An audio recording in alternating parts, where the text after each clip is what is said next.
I never thought I'd be the guy writing something like this, but here I am. My name's Mike, and I've been with my wife, Lisa, for about 5 years now. We met in college, hit it off pretty quickly, and I honestly thought we had that forever kind of thing. She was smart, funny, a little bitchy sometimes, okay, a lot bitchy, but I loved her for it. We got engaged about 6 months ago, and I was planning the perfect proposal for months. I even got her favorite ring, the one she'd been eyeing for ages. Everything seemed perfect, or so I thought. Looking back now, I should have seen the signs. Little things at first. She started coming home later than usual, saying she'd been working late or meeting friends. Her phone started buzzing constantly, and she'd hide it whenever I walked into the room. But I brushed it off. That's what stupid people do, right? They ignore the warning signs until it's too late. I was so caught up in the excitement of our upcoming wedding, I didn't want to think about anything messing that up. Then, just a week before the proposal, I noticed she was acting weird. She was more irritable, snapping at me over tiny things and avoiding intimacy altogether. She'd make excuses, saying she was tired, stressed, or just not in the mood. And her phone, that thing became almost glued to her hand. I'd catch glimpses of messages she'd quickly delete or hide when I peeked. But I still didn't want to believe she'd cheat on me. Not Lisa. She'd always been the type to swear she loved me, that she'd never do anything to hurt me. Yet I couldn't shake the feeling that something was off. The final sign I remember clearly was when I came home unexpectedly one evening. I was supposed to surprise her at work, but she wasn't there. Instead, I found her phone on the coffee table with a message open on the screen. It was from some guy named Jake, and it read, "Can't wait to see you again tonight. It's been too long." My stomach dropped. I stared at that message for what felt like forever. My mind raced. Who the hell was Jake? How long had this been going on? I knew then, deep down, that my wife Lisa had been lying to me all along. That moment was the start of everything unraveling. After I saw that message, my head was spinning. I didn't know what to do first, confront her immediately or dig deeper into what I'd found. I decided to wait. I needed proof, solid proof, that this wasn't just some innocent flirtation or a misunderstanding. I didn't want to jump to conclusions and accuse her without real evidence. But at the same time, I couldn't just pretend I didn't see that message. It was like a punch to the gut, and I felt my stomach churn with a mix of anger, hurt, and betrayal. That night I couldn't sleep. I kept going over everything in my head, her supposed stress, her sudden mood swings, the late nights. It all added up now. She had been hiding something. I even checked her phone again, sneaking peeks when she was out. That's when I found it, more messages, calls, even secret photos. There were dozens of texts exchanged with Jake, talking about when they could meet up, hiding their plans behind coded language. I found a string of texts that explicitly said things like, "Tonight's the night," and "Can't wait to see you again." It was obvious they'd planned this. It wasn't some accidental thing, it was deliberate. I felt like I was going to lose my mind. How could she lie to my face for so long? We had honest fights, real conversations. How did I miss all this? The woman I thought I knew was gone, replaced by someone sneaky, selfish, and honestly pretty damn bitchy. When I confronted her later that night, I was so angry I could barely breathe. I wanted to scream, cry, punch something, but I kept it together. I knew I had to be smart about this. I wanted to catch her in the act, expose her, and decide what to do with the pieces afterward. When she finally got home around midnight, I was sitting on the couch, pretending to be calm. She looked at me with that fake smile, like she didn't have a care in the world. "Hey babe," she said, sitting beside me. "Long day." I looked at her and kept my poker face. "Yeah, just tired," I replied, voice steady but cold. That's when I decided enough was enough. I told her I knew everything. I let her see the evidence I'd uncovered, the messages, the call logs, the photos. Her face changed instantly, shock, then anger, then that bitchy smirk. She started lying right away, said it was just sex, that it didn't mean anything. That Jake was just a friend she'd been talking to because she was bored, that I was overreacting, that I didn't understand her. But I saw through every word. Her eyes darted everywhere, trying to come up with the right lie. She called me paranoid, insecure, said I was crazy for suspecting her. But I wasn't stupid. I knew this wasn't some innocent mistake. It was planned, calculated. And the worst part, She had the nerve to deny it all like I was the one losing my mind.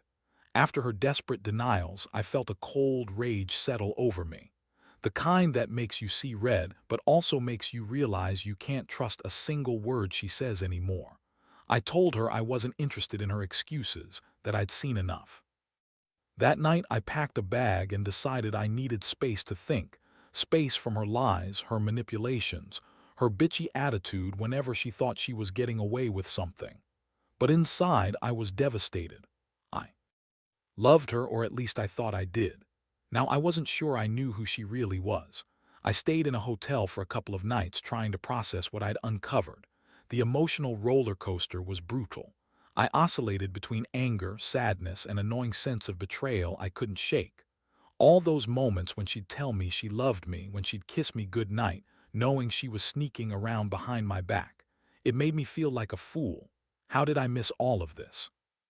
Was I just blind or stupid? Or was she really that good at hiding her true self? During those nights, I kept thinking about her lies, her bitchy attitude, and how she always had some excuse for everything. She'd say I was paranoid, that I was insecure, that I was ruining what we had, that she'd never cheat on me, yet she did. And not just once or twice. She planned this whole thing from the start, I'm sure of it now. I found evidence she was messaging Jake even before the proposal, like she was already setting this up. She knew I was going to pop the question, and she was already playing with fire behind my back. I was furious at myself for trusting her so blindly, for thinking that she was the one for me when deep down I'd always felt a little something was off. Still, I never wanted to believe my wife, the woman I married, could be so manipulative, so fucking bitchy in her lies. And I hated that she was so quick to turn everything around on me, calling me insecure, crazy even, when all I wanted was honesty. All I ever wanted was a partnership, a genuine connection, not some secret affair, some planned betrayal. That's when I started thinking hard about what I needed to do. The anger simmered into a resolve. I wasn't going to let her ruin me. If she wanted to screw around, she could do it without me. I decided I'd confront her again, but this time I was prepared. I had enough evidence now, screenshots, call logs, messages. I wanted her to see that I wasn't just some naive husband who got duped. I was done taking her bullshit. I was ready to get out, but I also wanted her to feel what it was like to be caught in her own web of lies. That's when I realized my next move. I'd make her regret every second she ever spent lying to me. When I finally felt ready, I called her at work. I told her I needed to talk face to face. She sounded annoyed but agreed to meet that evening. I remember sitting in my car outside her office, staring at my phone, trembling with a mix of anticipation and rage. When she arrived, she looked annoyed but also a little guilty. She was trying to act like everything was normal, like I was overreacting again. That's when I decided I wasn't going to hold back anymore. I confronted her with everything I'd found, every message, every call, every glance I caught her stealing. Her face paled, then flushed with anger. She was trying to deny it again, calling me crazy and paranoid. I told her she could lie all she wanted, but I'd seen the truth. I called her out on her bullshit, telling her how she'd planned this from the start, how she lied to my face for months, pretending to be this loving, caring wife. I told her I was done being a fool for her, that I wasn't going to be her scapegoat anymore. She started crying, which honestly made me feel even more disgusted. Not because I had any sympathy for her, but because her tears just proved how manipulative she was. She tried to play the victim, saying I was ruining our happiness, that she loved me but just needed something else, that she was stressed or not herself, as if I was supposed to buy that bullshit. But I wasn't buying it anymore. I saw her for what she was, a liar, a cheater, a bitch who didn't care about our vows or the life we built.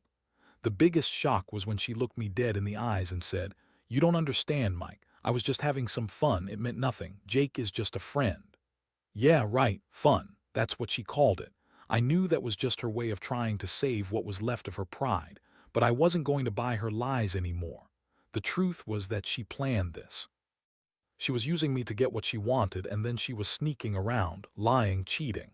And that night I realized I couldn't stay with someone who didn't respect me, or worse, someone who blatantly disrespected everything I believed in. I left that night feeling a strange mix of relief and heartbreak. I felt like I'd been slapped in the face, but I also knew I'd finally taken control.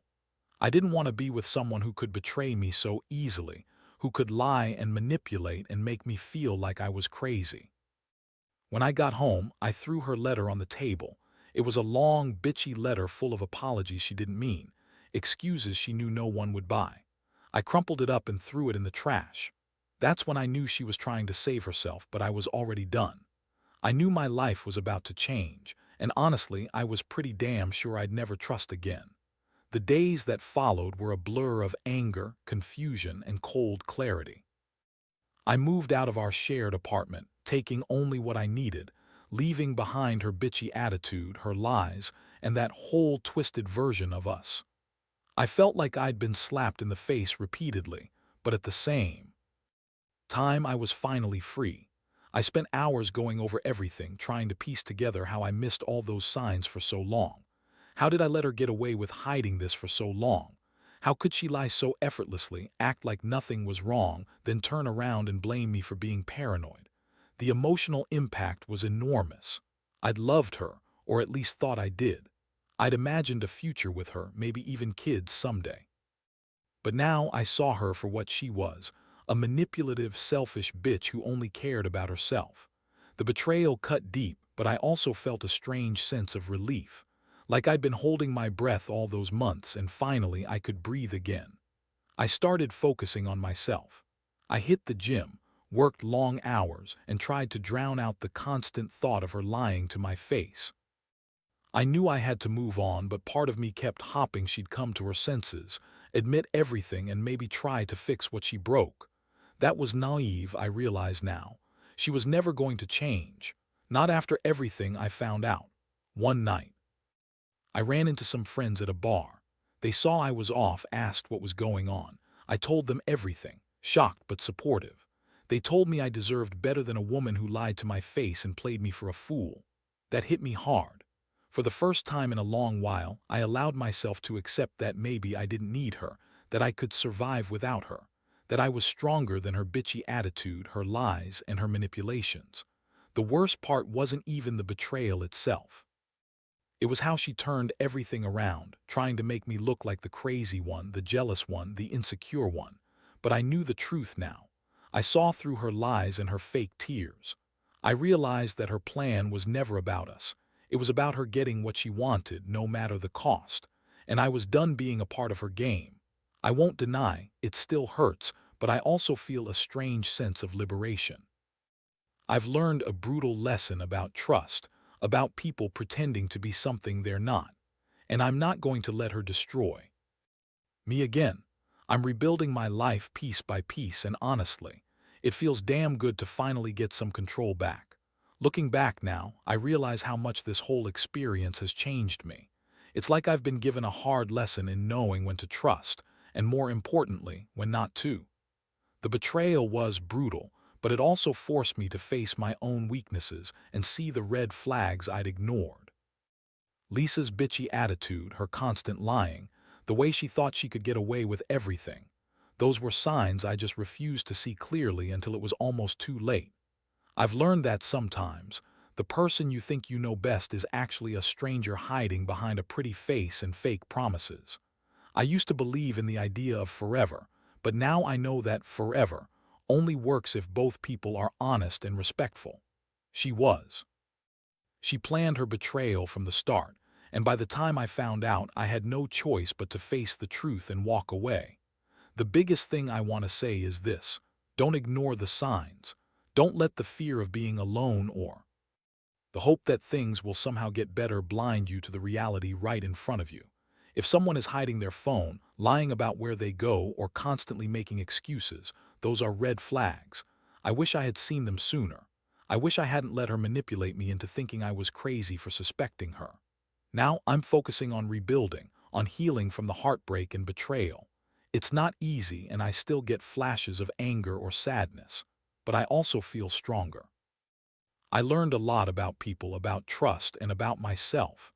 And honestly, I'm grateful for that, even if it sounds crazy. because I know I'll never be blindsided like this again. To anyone out there going through something similar, trust your gut. Pay attention to the signs, and never let anyone make you doubt your worth, because in the end, you're the only one who can decide what's acceptable and what's not. I may have lost the woman I thought I loved, but I gained a new perspective on life, on trust, and on standing up for myself. And that, I think, is the real victory.